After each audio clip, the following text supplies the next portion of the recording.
Would lands. Ramana کی ایک عالیشان کوٹھی کے ایک پہلو کے کمرے کے فرانسیسی دریچے میں سے صرف باغ اور نیلا آسمان نظر آ سکتا تھا، کیونکہ حد نظر تک ہریالی کے علاوہ وہاں کچھ اور نہیں تھا۔ اکا دکا پوربی مالی پھولوں کے تختوں میں چھپے چپ چاپ اپنے کام میں مصروف تھے۔ دریچے کی سیٹ پر جو سرخ گلاب کے پھولوں والے جھالردار غلاف سے ڈھکی ہوئی تھی، ایک نوجوان خاتون اینک لگائے محویت کے عالم میں بیٹھی خط لکھ رہی تھی۔ سیزر ان کے قدموں میں بیٹھا تھا۔ دریچے کے قریب برمی لکڑی کی رائٹنگ ٹیبل پر چھوٹے چھوٹے بیضوی فریموں میں چند اور ایرسٹوکریٹک بنگالی خواتین کی تصاویر جھلملا رہی تھیں۔ کمرہ، جو انگریزی اصطلاح میں مارننگ روم کہلاتا تھا، اس کی دیواروں پر گلاب کی بیل کے ہلکے گلابی اور زرد اور کاسنی اور سبز پیٹرن والا وال پیپر منڈھا تھا۔ اس طرح کا وال پیپر ایک زمانے میں امرائے کلکتہ خاص طور پر ولایت سے منگوا کر اپنے کمروں میں لگواتے تھے۔ دیواروں پر سنہری فرموں والی بڑی بڑی تصویریں تھیں۔ لارڈ بائرن یونان کے ساحل پر کشتی سے اتر رہے ہیں، کانسٹیبل کا ایک دیہاتی منظر، آبری بیئرڈزلے کی مشہور سلومے، آسکر وائلڈ والی جو سیاہ کپڑوں میں ملبوس تھالی میں دھرے یوحنا پیغمبر کے بریدہ سر کے بال پکڑ کر آہیں بھر رہی ہے۔ ایک تصویر مسٹر پکوک کی تھی۔ دروازوں پر اور دریچوں میں موٹی ریشمی ڈوریوں سے بندھے پھندنوں والے دبیز ریشمی پردے پڑے تھے۔ آتش دان پر ڈریسڈن چائنا کی چرواہی بیٹھی تھی۔ اس کمرے کا اور سارے گھر کا طرز آرائش مکمل طور پر مغربی اور وکٹورین تھا، لیکن جو خاتون اس مارننگ روم میں موجود تھیں وہ وکٹورین نہیں تھیں۔ وہ ایک جوشیلی اور باشعور اور سنجیدہ سیاسی کارکن تھیں۔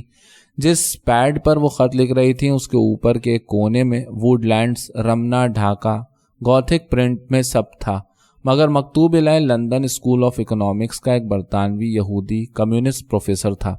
خط لکھتے لکھتے دفتن انہوں نے غصے سے توڑ مروڑ کر اسے دور پھینک دیا۔ فربا سیزر ذرا دقت سے اٹھ کر اخلاقاً اس کی طرف لپکا، لیکن خاتون اسی طرح دل گرفتہ اور جھنجھلائی ہوئی بیٹھی رہیں، کیونکہ ان کو یاد آ گیا تھا کہ یہ خط سارا کا سارا سینسر کی نظر ہو جائے گا۔ چند منٹ بعد سر ہاتھوں میں لے کر وہ دریچے سے باہر دیکھنے لگی اور بے حد کرب سے انہوں نے سوچا اب مجھ پر دورہ پڑنے والا ہے۔ انہوں نے اینک اتار کر آنکھیں زور سے میچ لی اور اسی طرح ساکت بیٹھی رہیں۔ اب وہ دانتے گیبریل روزیٹی کی دموزیل معلوم ہو سکتی تھیں۔ جب بیرسٹر پریتوش کمار روئے نے اپنی وسیع و عریض کوٹھی کا نام ووڈ لینڈز رکھا تو وہ اس رواج کی تقلید کر رہے تھے جس کے تحت ہندوستان کا نیا مغربی تعلیم یافتہ اوپری طبقہ تقریباً 100 برس سے اپنی کوٹھیوں کے انگریزی نام رکھنے میں مصروف تھا۔ مہاراجہ کوچ بہار کے کلکتے والے محل کا نام بھی ووڈ لینڈز تھا، مگر بیرسٹر رائے کو یہ نام اس قدر پسند تھا کہ انہوں نے اسے تبدیل کرنے کی ضرورت محسوس نہ کی۔ بیرسٹر رائے برہمو تھے۔ بنگال کے رائے اور ٹھاکر خاندان چودھری پریواروں کے مانند زمیندار تھے اور مذہبی لحاظ سے قدامت پسند ہندو، زیادہ تر دت، سین اور گپتا۔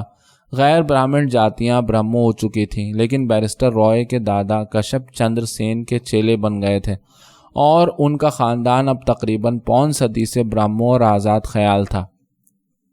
بیرسٹر رائے کی والدہ اور پھوپھیوں تک نے اسکول اور کالج میں پڑھا تھا۔ بیرسٹر رائے کی بیوی مشہور سوشل فگر تھیں۔ ان کا بڑا لڑکا نرملیندو برڈ اینڈ کمپنی کلکتہ میں اعلیٰ ایگزیکٹو اور کنفرمڈ بیچلر تھا اور زیادہ تر وقت ریس کورس پر اور شراب نوشی میں گزارتا تھا۔ بیرسٹر رائے کو فکر تھی کہ ان کی لڑکی بھی کہیں کنفرمڈ اسپنسٹر نہ بن جائے۔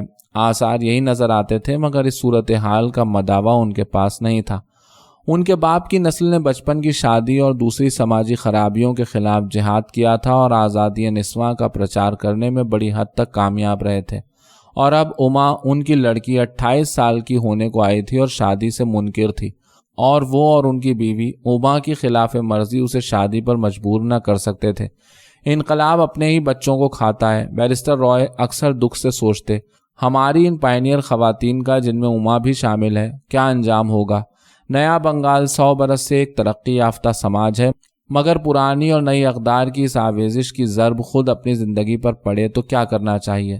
اما کی شکل بہت معمولی تھی۔ باپ کی دولت و ثروت کی وجہ سے اچھے رشتے اس کے لیے آ سکتے تھے، لیکن وہ سیاست کے چکر میں مبتلا تھی۔ اما دیوی ایک گول مٹول چہرے والی گدبدی سی لڑکی تھی، خلیق اور متواضع، گمبھیر اور تیز بین، لیکن اسے غصہ بہت جلد آ جاتا تھا، اور ماں باپ سمیت کوئی بھی اس کے خلاف مرضی کوئی بات اس سے کہتا تو وہ فوراً آگ بگولا ہو جاتی تھی۔ میری بیٹی اپنی زندگی میں ایک بیک بینچر کبھی نہیں بنے گی، بیرسٹر رائے اکثر سوچتے اور مزید فکر مند ہوتے رہتے۔ ڈھاکہ یونیورسٹی سے ایم اے کرنے کے بعد اس نے کچھ عرصہ گرلز اسکول میں پڑھایا تھا اور اسی زمانے میں صوبے کی کمیونسٹ تحریک میں شامل ہو گئی تھی۔ پھر بیرسٹر رائے نے اسے اعلیٰ تعلیم کے لیے انگلستان بھیج دیا تھا۔ وہاں کرشنا مینن کی انڈیا لیگ اور رجنی پام دت کی برطانوی کمیونسٹ پارٹی کی وجہ سے کڑوا کریلا نیم چڑھ چکا تھا۔ لندن اسکول آف اکنامکس سے ڈگری حاصل کر کے اما چند روز قبل ہی ڈھاکہ واپس آئی تھی اور بیرسٹر رائے کی ملاقات ایک قدرے اجنبی لڑکی سے ہوئی تھی۔ بیرسٹر رائے یکلخت بے حد پریشان ہو گئے تھے۔ اب تک انہوں نے ایک مغربی ذہن پرست رویہ سمجھ کر اما کے سیاسی مشاغل پر اعتراض نہیں کیا تھا، کیونکہ بیٹی کی محبت کے علاوہ وہ خود 40 برس قبل کے انگلستان سے لبرلزم کا سبق سیکھ کر آئے تھے۔ زندگی میں کتنے بہت سے رویے آپس میں گڈمڈ رہتے ہیں، مگر اب حالات بہت مختلف تھے۔ جنگ چھڑ چکی تھی اور ہندوستانی کمیونسٹ پارٹی غیر قانونی تھی۔ بیرسٹر رائے کے سالے اور اما کے ماموں دھیریندر موہن سین DIG پولیس نے کئی بار اپنی بہن اور بہنوئی کو سمجھایا تھا کہ لڑکی کو قابو میں رکھیں۔ مسز رائے عرصہ ہوا قیصر ہند کا تغمہ حاصل کر چکی تھیں اور بیرسٹر رائے کو سر کا خطاب ملا چاہتا تھا۔ عنقریب ہائی کورٹ جج بننے والے تھے۔ اما کی سرگرمیاں اب ذہنی تفریح کی حدود سے آگے بڑھ کر بڑی خطرناک صورت اختیار کر سکتی تھیں۔ اما رائے نے مارننگ روم کے دریچے کی سفید چوکھٹ پر سے سر اٹھا کر زور سے کنپٹیاں دبائیں اور دوبارہ اینک لگا کر باہر جھانکا۔ 2 کانسٹیبل آپس میں باتیں کرتے گھاس پر سے گزر کر سامنے برساتی کی سمت جا رہے تھے۔ اما صرف 3 روز قبل لندن سے ڈھاکے واپس پہنچی تھی۔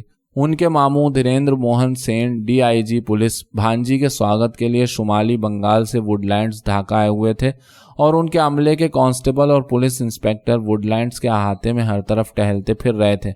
ابھی ڈائننگ روم میں لنچ کا سریلا گھنٹہ بجے گا۔ ماں اور بابا اور ماما کھانے کی طویل میز پر بے حد شائستگی سے آ کر بیٹھیں گے اور کھڑکھڑاتے سفید نیپکن کھولتے ہوئے اس سے بحری سفر کے حالات دریافت کریں گے۔ جنگ چھڑنے کے بعد اما کے بخیریت وطن واپس آ جانے کی سارے کنبے میں خوشیاں منائی جائیں گی۔ اما آدھے سر کے درد کی مریض تھیں۔